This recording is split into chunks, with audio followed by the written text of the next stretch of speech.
Our next session is with basically to share with you the results and the findings from the research study that we have done on making external executives successful in family businesses. And this session will be led with two of our research partners to whom we are very thankful. Peter English, who is the Global Family Business and EMEA Entrepreneurial and Private Business Leader Partner at PwC. And we have Andreas von Specht, who is founder and managing partner of AvS International Trusted Advisors. So as we are a little bit over time, I leave it straight to you, Peter. Thank you. Thank you so much, Sonia, and also welcome from my end here. So I would like to pick up on what Morten just shared, and I would like to start to put it in the a little bit broader context of the challenge of transition.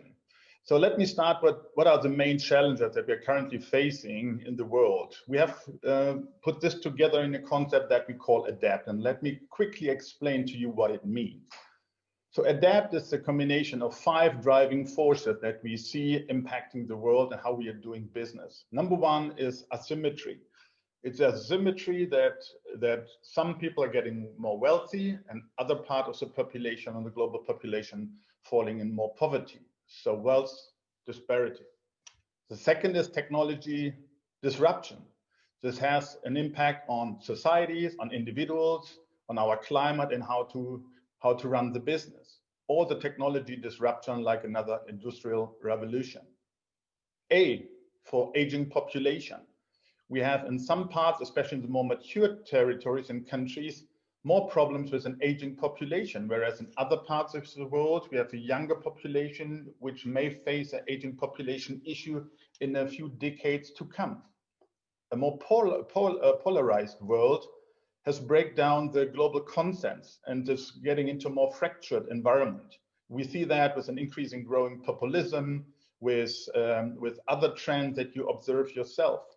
And as a consequence out of this, we see a deterioration in trust. It's a kind of shocking that according to the Edelman Trust Barometer, there's a lack of a constantly declining trust in institution and in government. And what does it mean? So this means that the most trustful source is a family business, is my employer, is my local environment. And this creates additional responsibility for business leaders. On the next slide, we see that this translates into 4 global crises. Number 1 is a crisis of prosperity, it's a crisis of technology, a crisis of institutional legitimacy, and a crisis of leadership. These are the 4 crises. And then COVID happened. This is what we see on the next slide. So, and COVID got all of us into a shared experience, but it has also created some societal and some business issues and a different environment. Let's have a quick look at why and what is different now. On society, there's a much greater debt. There's the real risk of sovereign failure. We have negative GDP growth in many countries with a significant increase of unemployment and failure of entire industries without governmental support. On the other side, what is the impact on the business? One big impact on the business is that many businesses, corporate and private, getting much weaker balance sheet. It's highly unpredictable how the political context will further develop. It creates uncertainties. The small businesses are severely damaged, and maybe some of them will not recover soon. And we have an increasing indebtedness to government, and some businesses had to shut down. This is a new normal that we're currently living in, and this needs to be answered. What are the success formulas in the future? So on the next slide, we see the impact on all of what I just said. And so, which means the ADAPT forces, which exist already before the pandemic, has accelerated the speed of change. And what you see on the bottom left of this slide is that our clients are currently in a cycle of redefining themselves. They started with after the shutdown, or to protect for bankruptcy, to repair balance sheet and get stronger to survive. Many of your businesses are currently in the phase of rethinking what is our operating model, what is our business model, how to adjust to the forces of this driving forces. And this ESG, sustainability, climate change are just some to name just these two out of many others that could be named here. What is a reconfiguration of your business? How to do things different in order to restart the business in a way which is sustainable and successful. There's also an increasing demand for external shareholder and stakeholder reporting. It's not just about the shareholders. There's a general public who is much more interested than ever before in what you do for society, for environment, and for others, your contribution to community. So this is a challenge that sits on the top of those leading a business, whether it's a family business or not, and this needs to be answered. So on the next slide, we see then, what especially family business need to survive in the new normal. And I have put this together in 4 categories, which I see as highly relevant for survival. Let's start with agility. Agility means don't lose time. It's your ability to make good decisions fast, which means you have lean structures, you have timely but reliable information that you can base your decisions on. For a family business, extremely important is the risk management. How much should I protect or need I to protect the core of the historic family business, but investing in new business model or corporate venturing or other sources of disruption at the same time? What is the right balance between the two? Adaptability. How capable and how good are you positioned to adapt to a changing world where industry are converging, where other topics like sustainability, climate change play a significant role? And in the current crisis, we saw that some of the family business were able to adapt very quickly to new conditions, moving their production from perfumes to hand disinfection or from textile to face masks. Seize the opportunity. And all of the above leads hopefully to more resilience. But resilience means also that the family and the capital providers, the family providing the patient capital to exist for the long term, stand united as a family, aligned around common values. And this creates on the next slide, the question, how to get the structures right. And from my point of view, referring also a bit to what Morten just said, it's around the proper planning and be conscious of the different governance bodies. And let me start from the bottom to the top. It's very important that the family council consists of all family members, shareholders or not, stand united and evolve around common values. They focus on emotional dividends and their horizon is long-term, thinking in generations. From a shareholder perspective, family shareholder, but maybe also other investors which join you as an additional investor in your family business, they have a role to play with a long-term planning, 1 to 10 years, to secure and to protect the core of the business. Whereas the board of directors, with a focus on 1 to 5 years most likely, gives advice on how to manage the business, approve the strategy, evaluate management performance. And the executive management, who sits here in this graphic on top, is responsible for strategy development and proper execution with a rather short-term horizon. But how to align and how to integrate? And what I see very often is that these different bodies running at a different level of speed. So family council, family and shareholders thinking long-term, every development from succession planning and so on is very, very, very, very slow. And executive management has to react quickly. And an effective management is bridging between the different speeds of change and act as an integrator. So, and this was the basis why we were so interested in the survey and in the topic. And on the next slide, we see very quickly, so by just looking at how are the biggest non-listed family business performing, that there's an indication that those who are run by external executives are performing significantly better than those managed by family business.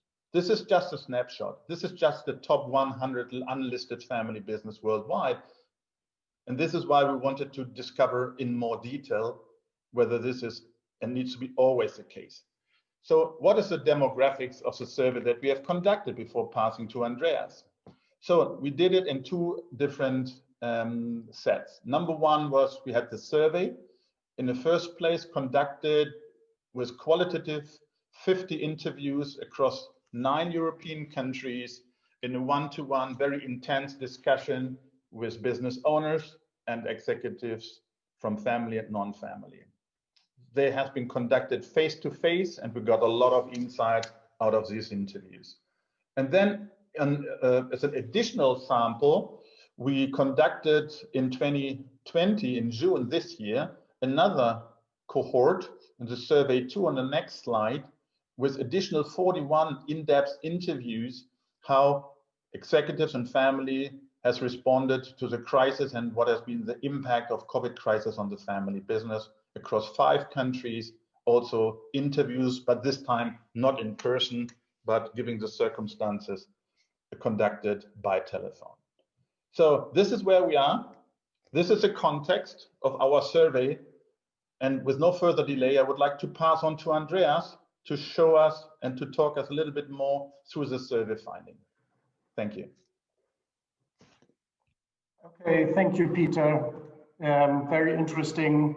It's obviously a very challenging environment that family businesses are operating in, and even more so during this crisis, which adds to the other crisis you described. To complement the large number of interviews and personal interviews that Peter mentioned, we also looked a bit beyond these discussions and added separately a section called Learnings from Our Practice. Let me try to summarize some of the most important observations and insights from that. Overall, the need for external help, external leadership in family businesses is pretty obvious and self-explanatory. However, the challenges and risks of external appointments are perceived as rather high. Succession can cover 3 different dimensions in family businesses: leadership, of course, supervision, and ownership. Succession. Overall, succession is the single most important challenge that owning families face. And as we all know, few family firms survive the transition from one generation to the next. And it appears to get more challenging with each new generation.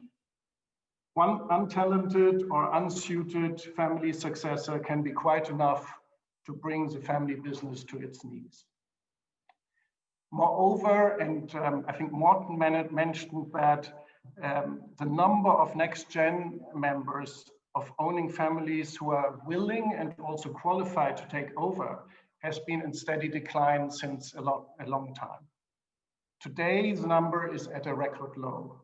Owning families therefore often have absolutely no alternative than to look outside. But many owning families have little or no experience with recruiting from the outside, and then get it terribly wrong, especially the first time. And if I may add, especially if they don't rely on professional help. Despite the obvious benefits of hiring external executives, some family business shareholders voice deep concerns about the option. They seem to perceive the transition to an external leader as potential loss of power or control over the business, and they argue that a family member or an internal candidate, at least, who is well known and proven for many years, might be the safer option. Therefore, we examined what are the advantages and the disadvantages of appointing an internal versus an external successor. The most compelling argument for an internal appointment might often be around continuity. The successor is promoted from within, is a known quantity, and already knows the organization. His or her learning curve will therefore be less steep. The argument against internal appointments has often to do with change. The more obvious the need for significant change, transformation, or even reinvention of the entire business model, the more willing many of the owning families are to entrust such a mission to someone from the outside. The perceived need for change is one of the strongest arguments for external appointments. An external CEO might signal more clearly a new era. A strong leader from the market might bring knowledge transfer, a new perspective, and best practices from other professional organizations. And importantly, an external leader might be better suited to act as an agent of change. The argument against an external appointment has often to do with risk assessment.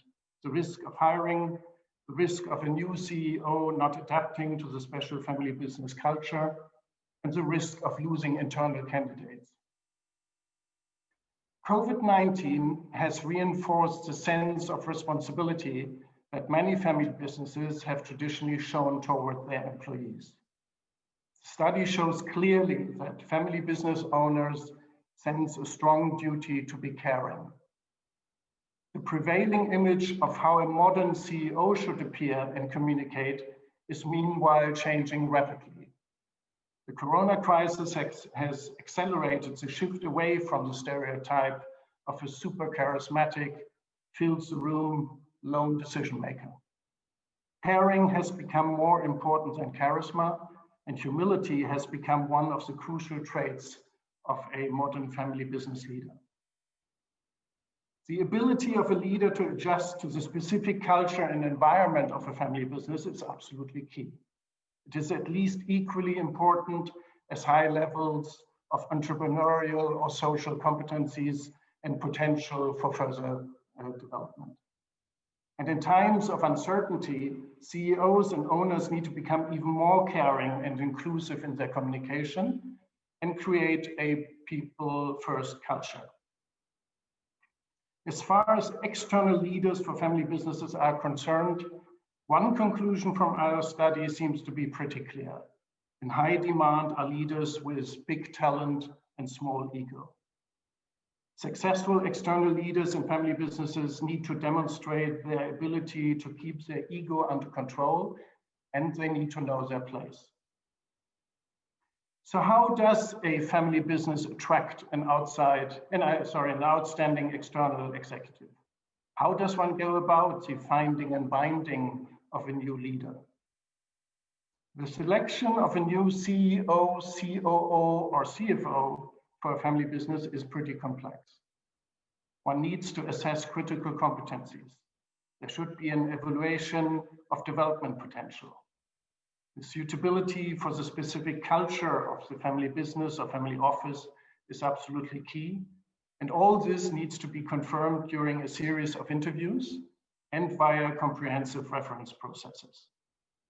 Performance-based prediction is still very important, especially when assessing competencies such as results orientation, the ability to bring about real change, or to form high performance teams.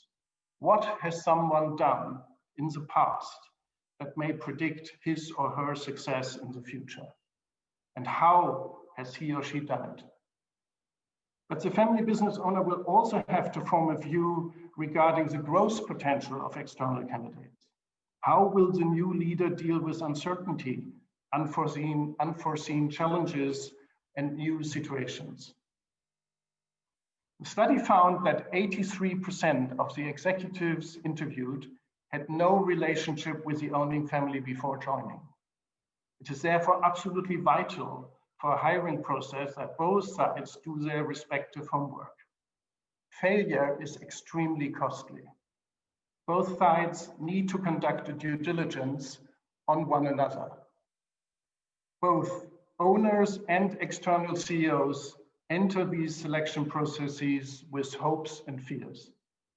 The owning family needs to be able to entrust their company into the hand of a stranger, someone they often get to know in only 2 or 3 interviews.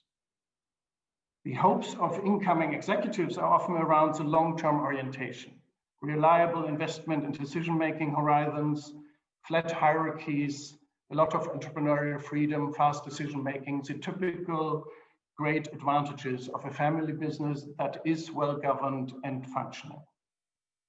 The fears, on the other hand, and Morten mentioned some of those, circulate around potential hidden agendas among family members, a general lack of transparency, irrational behavior, or even underlying or open conflict between shareholders. That's the poison pill for some external executives. The conclusion here is relationships need to be defined and trust needs to be built between the family, the supervisory board, and the incoming CEO. The study interviews highlighted an element that greatly affects these relationships: the state of the business when the external executive actually takes over, and the level of transparency and openness in which the real situation was described to candidates up front. It also became very clear that good governance makes for better hirings. And it was mentioned by many interview partners that the chairman, the chairwoman has an important bridge building role to play during and after the hiring process. When we look at what happens after the hiring process, we have to discuss onboarding and integration. If you consider that many family businesses have struggled to make successful external hires, then onboarding should be far more than a nice to have. In reality, also reflected by our study interviews, the importance of onboarding and integration in family businesses is still vastly underestimated. Great energy, attention, and a lot of investment are often given to the search process, but the rest is then left to chance or good luck. We strongly believe that onboarding and integration should be seen as an integral part of the hiring process. One important element of the onboarding process might be called the change contract. This is the agreement on the level of buy-in for change between the owner and the CEO. We have seen many situations where both sides thought that they had alignment regarding the level of change or the level of transformation, only in reality, that wasn't the case. It is very important that the change agenda is made transparent and not developed behind closed doors. Buy-in and proactive communication is really crucial. And the momentum and energy generated by the handover of leadership must be used and should be exploited. Onboarding and integration starts almost in the interview phase. The more open, the more honest and transparent these discussions are conducted, the better. Phase one is the time between signing and starting. This phase should be used to build an understanding. A comprehensive onboarding plan should be developed together, and important stakeholders need to be identified. We have experienced in several situations that the incoming CEO, backed by the owning family, commissioned a management appraisal of the entire leadership team in order to have a qualitative assessment of his or her most important team members right from day one in the company. Phase two is all about the first 90 days. This is the phase where trust is built. The incoming leader initiates business reviews, meets all important stakeholders, and builds relations with the leadership team. Feedback is essential. Even smaller communication issues should be addressed immediately during this phase. It is also at this time that the incoming CEO should craft an elevator speech that sets out reasons for his joining and the hopes that he has for his contribution. Finally, the second 90 days are about building momentum. After a lot of listening, observing, and analyzing, action should now come into play. Important decisions might be announced and transformation programs initiated. It is very important that some checks and balances are in place in this phase. The 360 or some kind of structural feedback process needs to be carried out to ensure there is no